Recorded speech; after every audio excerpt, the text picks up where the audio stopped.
Bonjour tout le monde. Welcome to the final episode of the Point of No Return podcast. As you might have seen last week, I've left the company I started, PNR, in really good terms. Really happy that it's been, I want to say, smooth transition. And I've been getting a lot of questions. What's going to happen with the podcast? And this is the final episode, at least in its current form. We'll probably come back. Most likely we'll come back in a new form. But for now, the brand Point of No Return is gonna stop with this final episode. And I couldn't think of a better way of having a final episode and having my co-founder, Jean-François Leduc, who we started this thing together along with Martin back in the day, where we came up with the idea in his condo, where he was living in Rosemont, and built the company and had a really good time and a lot of scar tissue. So we figured, what a good way to kind of cap off the podcast with Jeff and I just shooting the shit, talking about how we did everything. I want to say Jeff's a friend first, business partner second. I've known him since 2007, so we talk about a lot of the history of how we met, like back in the Mad Men days of the agency world, starting the company, what we learned, starting Point of No Return, the good, the bad, how we innovated with our model, coming up with our first customers and having like this software first approach. And some lessons learned. So it was an emotional conversation. I want to say, I hope you enjoyed. It's been obviously a pleasure having this podcast over the past few years. I want to say it started as like this pet project of like, hey, we talk to interesting CEOs and founders. Why don't we just start a podcast and talk about what we do, but without talking about what we do, right? Kind of doing promotion without really doing promotion. And it's kind of taken off a life of its own. And it's been, I want to say, really this joy of having this podcast. So I want to thank everyone that's listened to 1 or 10 or 20 episodes along the way. It's been super fun. I felt it's had a bit of an impact. It's hard to measure with the data, but everyone I speak to seems happy with that this thing exists in the world. So it's gonna come back. And with that, I really hope you enjoy the final episode of the Point of No Return podcast. Jeff, real pleasure to have you on, man. Like we were talking about before we started recording, it's your first ever podcast that you've done. So I'm happy to break that barrier for you, man. So obviously maybe a bit of context, as I probably mentioned in the intro, final Point of No Return podcast, and who better to have on than my partner in crime, Jeff here, who we started the company with many moons ago. So I don't know, like when we're talking about, do we have a script for this podcast or not?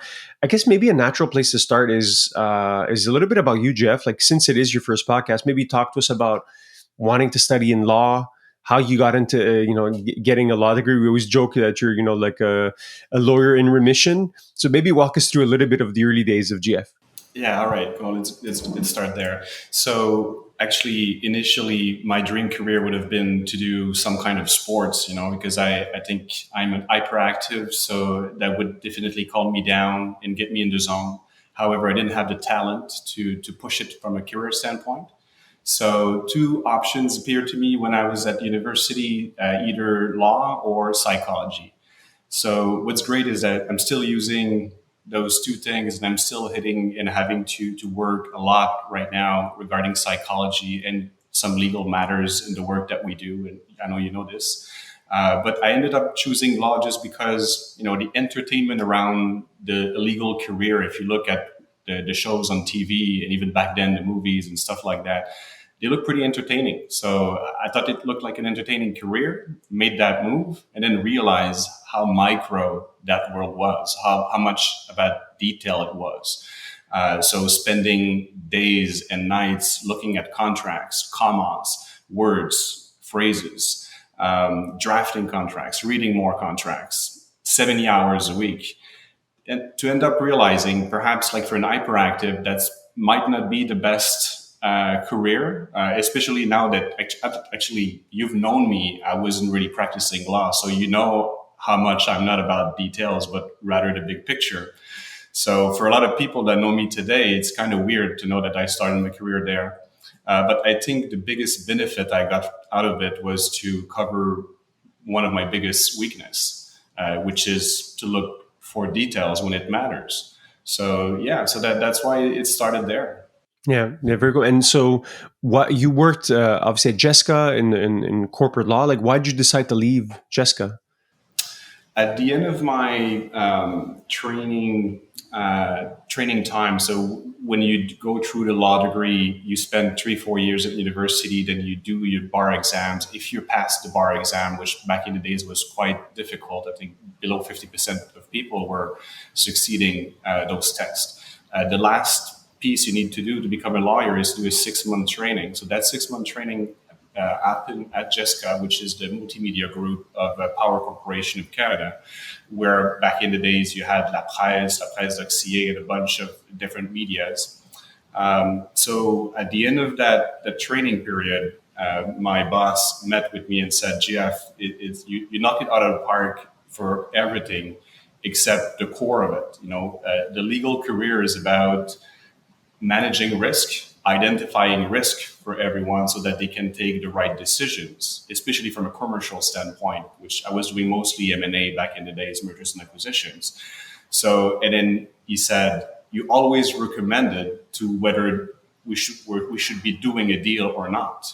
And that's not your role. You should just be highlighting the risk of a transaction. So I feel that perhaps you should think about transitioning towards deal making versus doing a legal career." And that's been in my head for quite a while.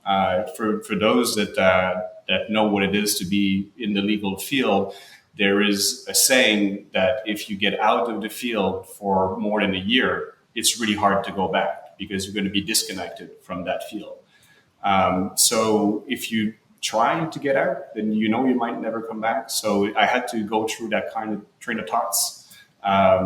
There were two big companies back in the days that were very interesting from a digital standpoint. Microsoft and Yahoo were hiring out of Montreal.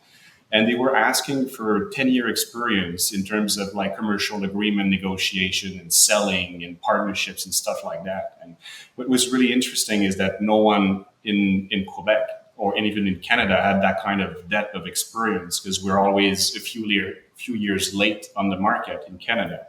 So that opened the door for me to interview at those companies. And I ended up second at Microsoft. And finally, after 6 months of interviewing, I got a job at Yahoo.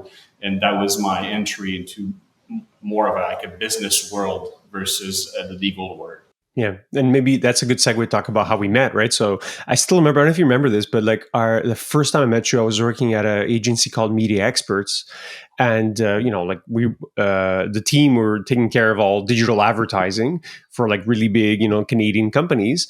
And then you walked in, I remember like wearing a suit and everything, and like trying to sell us Yahoo ads, right? So I don't know if you remember those days, but yeah, it felt like I do remember the suit. I do remember the suit. I just didn't believe it.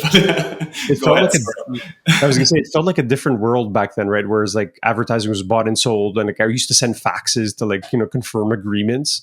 Different moment. How long did you spend at Yahoo? Well, like while our paths were together, at like I was your customer at Media Experts. I think 3-4 years. 3-4 years. I remember I started negotiation of the biggest deal, my first $1 million deal with you back in the days, and that was happening with. I guess I can say this today because we're not doing this anymore. But with a bottle of scotch, a good Habs game, a good steakhouse, cigars after. It was definitely the Mad Men days. I'm glad we could experiment it, and I'm also glad we're out of it today because especially with getting a family together and wanting to live a long life in a healthy manner. Definitely not the right way of doing things, but we could experience it, and that was definitely fun. Like I learned a lot from you. I learned a lot from your colleagues back in the days, and I really like the fact that we traded our roles quite a few years after when you started working for Google back in the days, and then I made a move to become a partner in a digital agency. Google became our client, and then the world was upside down, and we could continue that relationship that we started a few years before that. Yeah, exactly. And I remember the that flip changing our hats essentially, where you went to NVI. What was NVI? You remember what the acronym was for? It was something. It was like. Oh my god! I could even remember. I think NVI was like those. Yeah, it was like Go ahead, Victor. I was gonna say it was just like the hot agency at that time, right? Especially specializing in SEO. And I had moved to Google, as you said, and I think even during Yahoo days, we found a common love for sports, right? We started playing soccer together, like every week. Remember the random soccer games we'd go weekly, and we just stayed in touch, right? So after you ended up selling NVI to Dentsu, and maybe we could talk about Jen after, but I think that's where you started looking for your next move. And I was a little bit, what's the word in French? Tanné, like just fed up with the big corporate world. And that's maybe a good segue to talk about, like, like maybe talk to us about your willingness to want to start something, right? Like post NVI, you went through obviously this huge cycle, 18 months, for until the transaction was closed. So maybe just walk us through that period of your life and where your mindset was. Actually, you might not know that, but you were a big part of why I wanted to start something. Because when I went to see you initially, the conversation that ended up being about PNR, about point of no return, it was rather, hey, Nectar, I'd love to work with you again, and I'm looking for my next move. I remember I was spending a bit of time doing angel investing, but that was mostly a learning experience to spend time looking for my next move. And what I had realized that was really important for me back in the days is that I didn't think it was anymore about what I was going to do. So specifically strategy and strategy execution, what we've been doing for the last 7, 8 years. I thought it was more about who I want to be working with. So I went through, I remember like a long exercise, a Sunday afternoon. I spent a few hours on this, all my LinkedIn profile by profile. It was kind of annoying, but at the same time interesting because I could remember a lot of stories from a lot of people on my LinkedIn because I've always had this discipline or decision around my LinkedIn roster, which is I only accept people I've worked with or I've met in the past. So I really rarely see a profile that I don't really know in my own contacts. So I did this exercise to identify the top people I wanted to work with, and based on two criterias: people I highly trust and people that can have a big impact in this world. I ended up with 7 names. On that list, there was Nectar, there was Martin, that you know very well, our co-founder, and there was Geneviève, our new partner today. So I'm really happy that I could make it happen to like work with those people that when you merge trust and impact, there's also, I think what I've realized over the last few years, there's also love behind this. It goes way deeper than just business. So when I went to see you, Nectar, I didn't know that I wanted to start a business. I would have been happy to join Google. And I even at some point interviewed at Google, speaking with you, because it would have been cool in my mind to spend more time with you and try to team up and try to develop east of Canada back in the days, or the way Google was structured. So it's really with you and Martin that we did, in my mind, that I developed the idea or the willingness to start something. Yeah, very good points, man. I don't know, like we're gonna go deep. I don't know if to start crying on this podcast, but yeah, it was obviously a very special time, and it's like reflecting back on how naive we were, but also how lucky to a certain extent. I feel just blessed that, like, obviously I've known you, work with you for so long, but back then of like taking making the call of, hey, let's do something, right? And I even remember it was like a weekend afternoon at your condo, at your old place, where we were just like on laptops brainstorming on ideas, like, hey, what's the different types of business? We're just so like, it's funny today. It's like, I don't know if I do that again that way, but it was like, what should we start? Or it's like, oh, okay. And then like we came up with the idea of like, oh, management consulting, this thing seems to have high margins. And like, like and we'll talk about PNR more in detail, but like, I remember the original vision was like, oh, there's this big thing, technology is like changing the, all of society, and companies have to adapt, right? So like, hey, let's help them. We kind of know the recipe. We've done this early part of our careers, and how clueless we were. It's like, like no CEO Rolodex and no contacts there. But it was, like you said, it was good to do it with people that you had a high level of trust with, right? I think that's one of my key lessons learned at PNR was not having to worry about the perception aspect. You go into a meeting, you're just yourself, and like it doesn't really matter. Like everyone's very open and transparent. I think that's not always the case in the corporate world, where you have to have this like veneer and like double personality to a certain extent, right? You have to be very posé, very like measured. in Yeah, the I think you words need that to you be. use. I think you need to be aligned with the corporate culture. But of course, when you have a business of a few thousand people, that corporate culture cannot be 100% equal to yourself, you know? And for myself, when I realized that it was more about who I'm working with versus on what I'm working on, then it became really important to build a culture to resonate with what you were saying before, that is really similar to who we are, so that we can feel ourselves when we go to meetings and stuff like that.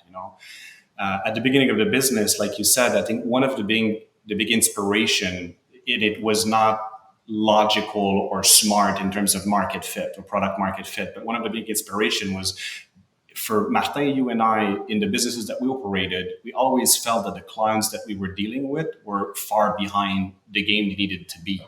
And we always wanted to be an agent of change for those companies. And we thought that it never really changed fast enough. And it was really important to figure out a way to help those companies, like those local companies, like Quebec-based, Canadian-based companies, to evolve faster, to adapt faster, so that it can be as competitive as possible. I remember we made a few comparisons with our counterparts in the US. We thought in the US, we feel that rhythm is faster. So if we want to protect our local ecosystem, we need to bring all of those companies up to speed. But that doesn't make a product market fit, especially when you realize that you're entering the management consulting industry, which is crowded by all of those big brands like the McKinsey, Deloitte of this world. So yeah, that was the beginning of it. And then you realize, like you said, oh, we might not have the CEO Rolodex so that we can influence those people. And that came in play when we realized if initially we talked about the expression, which is really old today, like digital transformation, and already we didn't like that expression, but we wanted to power those kind of projects. And we realized, well, if you're not at the strategic level, if you're not at the CEO level, having this agenda in the top, let's say 3 to 5 priorities for the year, you're never going to be able to make it happen. Why? Because those are operations that require at least 2 to 3 to 5 to sometimes more years. So you absolutely need to be in the top 3 to 5 priorities of the corporate environment if you want to make those kind of transformation. And I think that helped us to go from 3 guys in the basement trying to transform companies faster to 3 guys that started to be interested into the concept of strategy.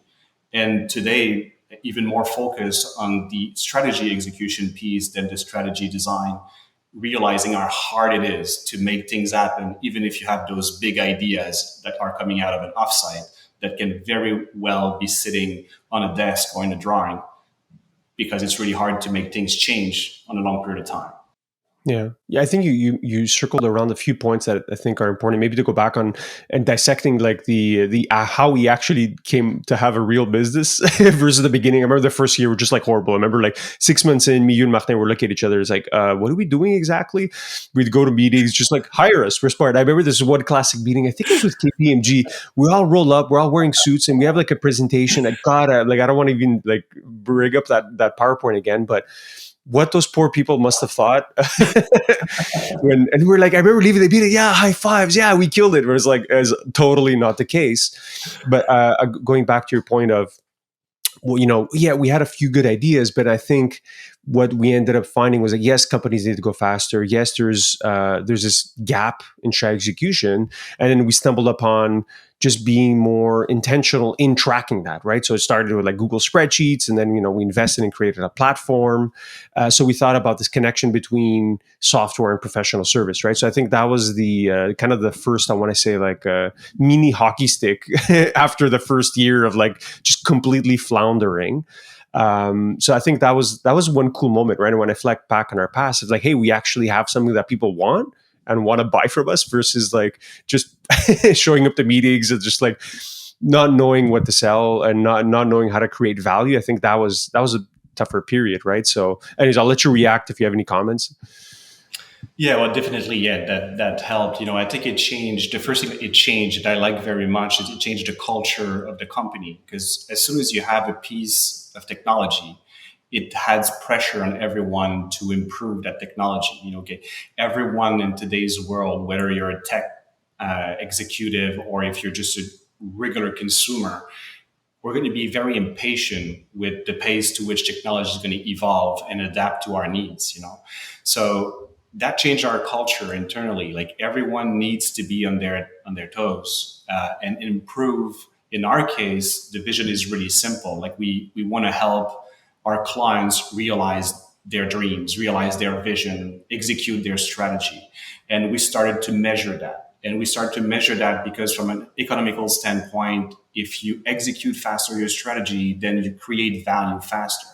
And we're getting closer and closer to measure exactly how much value can be capturing faster, which is the whole focus of our company today, trying to be able to measure and link to and correlate all of those in value add that we bring to the value add that the client receive on their end. So the first thing that technology changed is that it changed the culture internally, because you need to be improving the methodology that transform itself into a piece of technology that generate value for your clients. Whether, or if you want to compare that to classic management consulting, where you work project by project, it's really, really hard to have a focus on improving all the time the same beast and create more and more value from the same inception point. And so that's what I like the most about the technology piece that we've built. It changed the culture rather than just being a piece of technology. Yeah. It was like we actually ended up building a cool startup. People wanted to work. I was still surprised at the level of talent that that we're able to get throughout the years. It's just like these really smart people. I think what's one of my key lessons of always hiring people that are smarter than you, or like that you'd want to work for, right? In an alternate universe, it's like, yeah, I'd be, I'd work for them, right? I think that's a good way, a good lesson. I think that I've taken away. Maybe, yeah. What are you maybe most proud of throughout the years? Like, well, if with a bit of perspective now, 8 years in. It's something I ask myself because of like when you told me that you wanted to plan to do something else and enter this the investment firm world.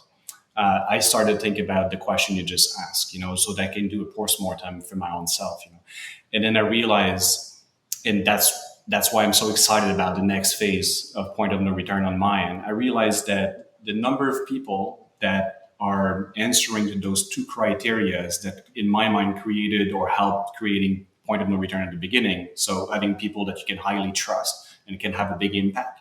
So that number of people internally at point of no return, but also externally, the amount of partners that we work with, the clients that we work with, we become super, super close with those people, because when you do strategy, it's really, really close to the core of who you are, how you feel, and how you feel and who you are will also become obstacles to be able to execute that strategy. So very quickly, you become intimate and close to those people, close to their financial success, but close also to their healthiness at the same time.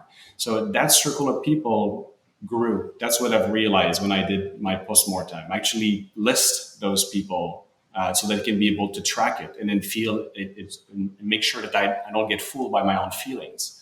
So I look at the number of people that I highly trust that can have a big impact in this world, that we can contribute to their own success. And that list is growing, and I can see more growth out of it. I don't think it can scale as a business because you need to develop those relationships and nourish them.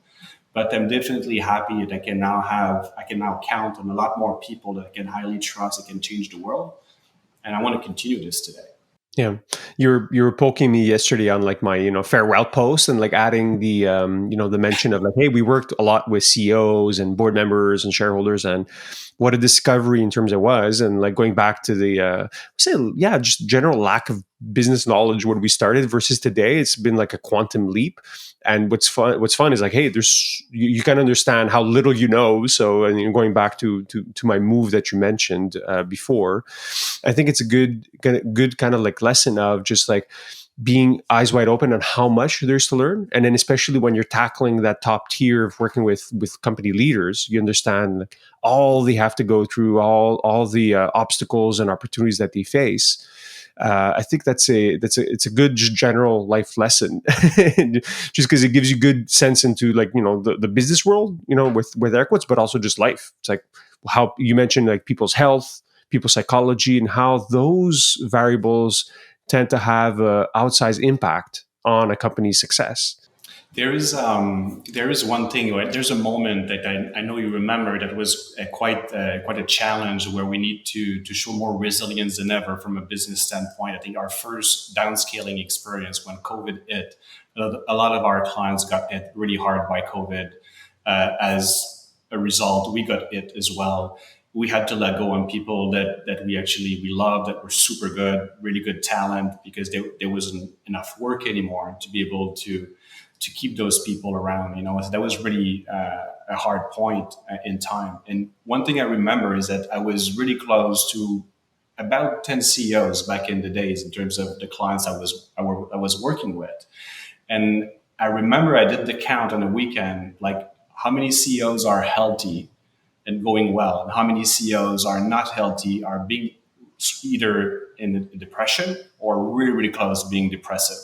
And I say this because those people were open to me. So we were talking about those points, and 50% of CEOs out of 10, like 5 out of 10 were really, really close for me, either being depressive or diagnostic or not, So it made me realize, like, we are dealing with people that have really, like, probably the toughest job I believe there is the CEO job, because the people that you need to align and the interest that you need to align, if you look up to the board and the shareholders, and if you look down to all your line of VPs and all employees, and somewhere in the middle, all consumers or your clients, whether you're in the B2B business, it's a shitload of people to align interests with. And it's really, really hard to be the single point of contact or accountability at the end of this to align all of those interests. So, of course, by default, it's really hard to keep your balance and remain healthy. So that is definitely a piece of reality that I like to be able to be witnessing and trying to contribute. And whether or not you're doing strategy or business, I think it's really important to be conscious on that reality. If you're not healthy, if you're not feeling it, if you wake up in the morning and you're that CEO and you're leading 5,000 people, of course, it's going to have a huge impact of those 5,000 people on your board, on your shareholders, and on your consumers or clients, whether you're B2B or B2C. Yeah, and it's funny you mentioned health, just because it's funny we debated our company values, and like I think most companies have company values as like a like this corporate exercise you put on the wall, like excellence or innovation, or I think I liked our value of health, like of because it's like kind of us, like we're both kind of like fitness maniacs and like staying in shape, and I think in our case it's the mind body connection, and I think we realize how important it is, and most people kind of discount it. I don't want to say most, but a lot. Like you said, and it's like a particular position, people that are in positions of influence and power where they have to like use their mind a lot every day. It's like having a good, healthy body. That's another good lesson. Any regrets, like maybe to change gears a little bit, like things that you would have done differently, or like lessons you wish you knew earlier when you started the company? Yeah, the lesson I wish I would have known, and I think you would definitely echo that, is that we never really did any market analysis before we threw ourselves into the management consulting world, and definitely today a mistake we wouldn't do with any clients we work with. So I think that was part of, at the same time, like, I don't really have a regret because you learn from those experiences. And I think it's kind of cute at the same to throw yourself out there, start a business with people you like, based on the who versus the what you're doing. I really admire the courage. That story that you brought up when you decided to quit Google, and definitely influenced Martin in the mix to quit Global Eagle Entertainment at burning the boats. You remember that story? I don't know if you want to. Well, you want to mention it? Maybe it's a good side. Like, obviously we've repeated this story quite a bit, but I think for this podcast, I think we should do it. So I'll let you. You should be telling that story. Like, that story much better than I do. Yeah, I guess. Yeah, maybe. Also, yeah, I'll take it. So it's actually part of the inception of the name too, of Point of No Return. So I'll get there. So I remember, like going back to whenever it was, late 2014, we were talking about starting something together, and like we all had safe, cushy jobs. I think except for yourself, where you were kind of like exploring. But me and Martin, for sure, were very good and comfortable. And when we decided to do it, I remember Google had offered me like a 6-month sabbatical. hey, go try this startup thing, and if it doesn't work out, you come back and have your job. Like I'd keep my laptop and everything, and obviously I refused because for two reasons. One is that I couldn't, have this hanging over the heads of my partners. Hey guys, let's try this. And like I could still go back. Like for me, that didn't make sense. And then of course, for me, it's like 6 months was not enough to have a good indication, and clearly was not, because I think it took like a good year and a half before we started making any kind of like real customer acquisition. So then when I refused, I sent you guys this video of burning the boats, right? The famous story of, the conquistador Cortés that ordered his soldiers, like I think it was like 1642 or 1542. I forget the exact year. Like, hey, we're not going back to Spain. We need to conquer the Aztec Empire, and we're going to burn the ships, burn the boats, and there's no going back. We have to win. And of course, the end of the story is that they do end up conquering. It's like maybe a story with too much gore and blood today, but at least the concept of like, hey, there's no going back. We gotta win. There's that's it, right? So I think it was a good kind of motivation for all of us at that time, right? So like, fuck yeah, we're gonna do this, and we're gonna go and conquer the world, and no matter what, nothing's holding us back. Like you said, maybe we should have been more thoughtful in the approach, but we were definitely gung ho. And like I said, I don't think I regret anything, because you learn a lot from the missteps, right? You learn more from missteps than from successes, right? So if you're going from success to success, you're not going to learn much, right? And if you learn from grinding, from making errors, I think you realize like, hey, don't do that again. That's a good life lesson. So I think that concept of burning a boat is something we then use to come up with point of no return. I think Martin actually had just simply Googled burning the boats and came up with that phrase, if I remember. And I actually remember when and where, but I'll share that maybe after. I'd love to ask Martin if he got like how influenced he was by that video you sent. That the guy is really good storyteller when he tells that burning the boat story. Like it's a 5-minute video. I'd love to know today how much he was influenced by that video in your move. And refusing that 6 months try that you did with Google. Like, it was pretty gutsy. Yeah, let's dial him in and get him get him live. Well, definitely poke him. And I think then also I think it was a good segue. It was like also it was bilingual. Point de no retour, point de return was, so it ended up being great to be able to say in both languages. And the other part of it is also like, okay, there's the founder story and why we decided to do it, but then also the story for our customers. It's like, hey, we're moving from like the industrial economy to the knowledge economy, and all the way that you're organized, the way you work needs to change, right? It needs to be much faster, much more calculated, much more data driven. So it ended up being a very kind of like cool way to come up with a brand. God, man, I'm like going through that brand exercise, like how you come up with a name is like, it was just like super painful. But today I think we're lucky, right? We've come up with a name that resonates. That's not like, not to poo-poo on other brands, but you know the classic brands, you mentioned some of them. It's like just there's no personality around them, right? It's very kind of like staid and bland. Versus, I think, yeah, we're a little bit more edgy in the way that we operate in terms of our brand expression as well.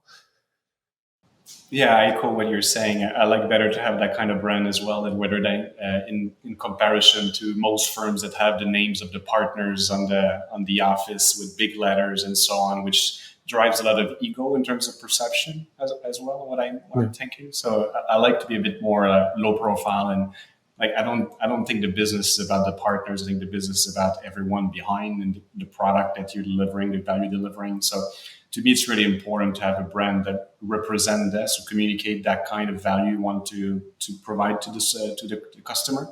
So definitely in line with you on this. Yeah. By the way, since you're asking me some post-mortem question, but let me ask you one question around, like, I'm interested to understand, what have you learned now that you're moving towards another experience? Like, I think it's a really smart move. I really like Martin's move because we always knew, you and I, that he was meant to manage a lot of people, and he's done really great with Gesca recently, raising 125 billion, I think, for the next phase of the company. I love the move you're making to go and raise money and in a big fund for. You're shooting for $150 million right now in the investment firm world. The biggest partners we've had since the inception of the business. And we get, I think, more than 50% of our clients from investment firms. But let me gear the conversation a bit towards, what have you learned on yourself over the last 7 years or so? Yeah, I think it's technically 8 now. It's a good question. I think we mentioned some of them, right? And I think it's It's a very good question. Like I've been thinking about a lot now with a little bit of perspective, trying to think back and like, okay, lessons learned. And I think there's a few principles, right? So like, I think the general one is there's no good advice, like you think of like we're supposed to be providing advice and like being the consigliere of CEOs. And I think that really is a thing. There's so many different paths to take, right? If you think of like the endless possibilities at different cycles of a company, you can't really provide, hey, do this, right? I think it's just a question of like the opposite, actually broadening the aperture as to what is possible, right? So I think advice ends up to be very more restrictive versus I think our job is to looking up, hey, like let's look at what else is possible, right? So I think that's a good way. I think something I've learned along the way, it's actually the opposite. You want to like have more on the table and then prioritize what's important versus, oh no, you should be doing X. Yeah, like I'll give you like a very stupid, maybe super micro example, but like if you wanted to start an online travel company today, right? Like back in the day, back in my world, like 10 years ago, you had to be like really good at Google ads and all this. It's like today, I don't know if that's going to be relevant advice, right? And same thing for a company's direction, right? You want to like, if you want to like look at the next level, do you double down on your core? Do you invest in acquisitions? Do you start a new side operation? There's no real good answer, right? So the future is unwritten. So I think that's a good just general like lesson I've learned, and then the rest are more personal in terms of just like lessons, right? You mentioned like just the notion of resilience, the notion of missteps and learning from mistakes. Like you have to make mistakes, right? Like if you ask me if I have any regrets, I think maybe just I would probably go back to how we handled the pandemic, considering the like Martin's exit. Probably I would have, with hindsight, approached a little bit differently. But at the same time, I don't know how much could we have changed, right? We had to buy out Martin. There's not much we could have done. So it's like, well, I learned from that. Now I know moving forward not to do this again. So I still look at it like not necessarily super negatively. It's like it was a good lesson. We learned from it. So I think that's a very good one. And then the other one is people, right? So like having blessed to have worked with you for so long, blessed to have like really smart people wanting to join on board, right? Like I still think about like, the team that we had in the early days and then the team today, right? So you mentioned the downscaling of the pandemic. Well, actually, if you looked at the profit numbers, we actually made the most profit during that time because just like everyone was leaving. It was like this kind of like apocalypse. So it was like it was more the psychology aspect of like, fuck, everything we've built, like what's going on, like everyone's leaving. I think that was obviously a dark time, but then with hindsight you learn from it, right, to a certain extent. So I know I'm blabbing on. Something else I think that pops to mind, yeah. So another one is this notion of trying to not tie the company's identity to your own too much. I think we're talking about this last week over drinks, right? Of when we started PNR, it was like it was me, it was you, Martin. Like it was us, and like PNR was me to a certain extent, right? Like that's kind of like how I was approaching it. It was all about the company, and so when things are going well, it's great. You have a certain ego boost, and then of course, we're very like, okay, what's the next thing? How do we improve? But then when things are not going well, you tend to turn and look at yourself inwards, like, oh, fuck, I'm the loser and like I can't do well. And like something's wrong with me, right?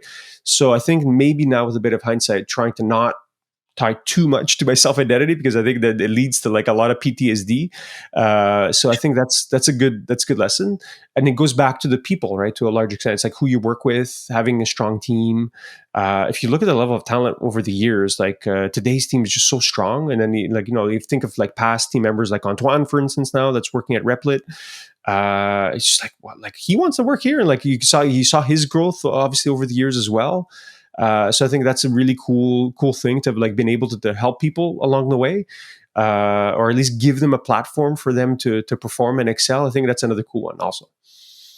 Yeah, you know what? I asked that question because you might not know what I'm going to say, but when I asked Genevieve what was her top motivation to join us, that was like a year ago approximately.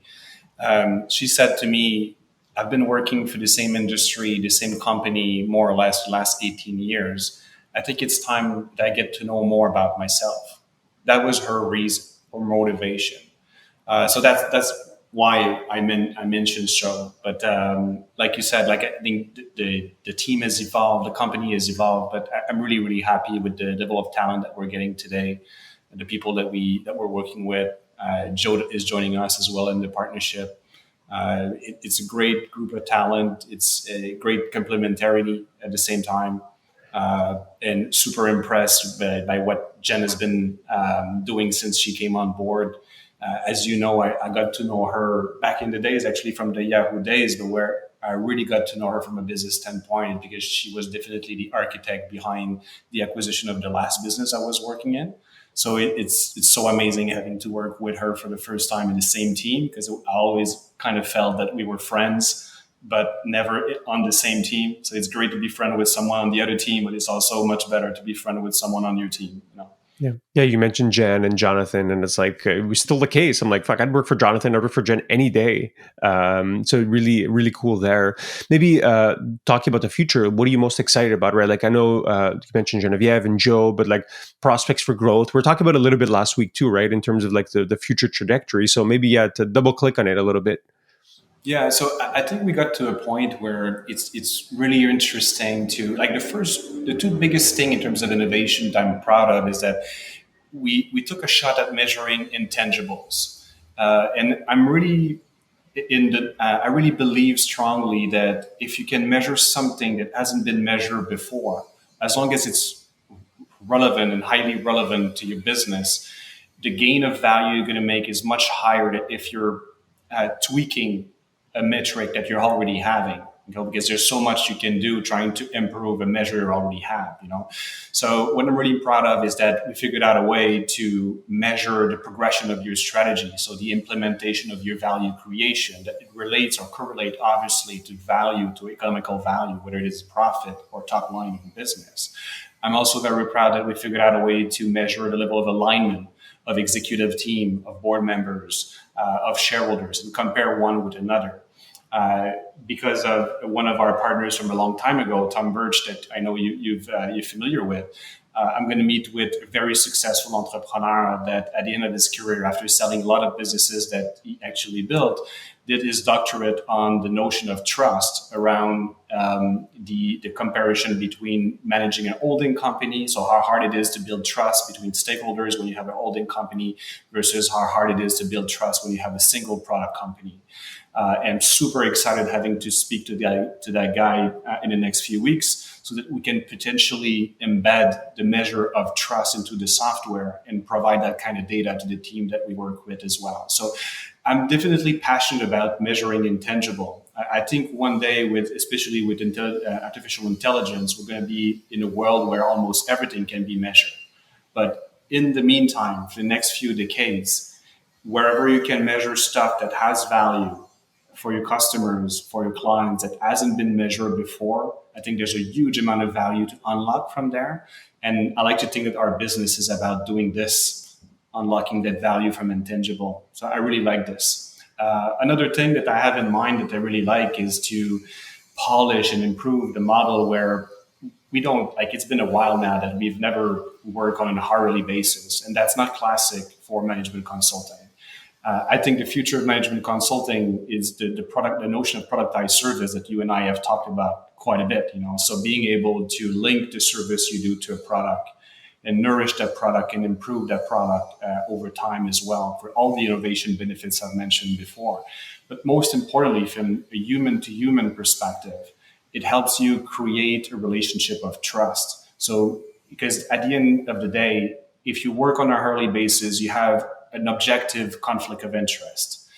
On one end, you need to work as many hours as possible to make as much money as possible. On the other end, you want to have high quality as fast as possible.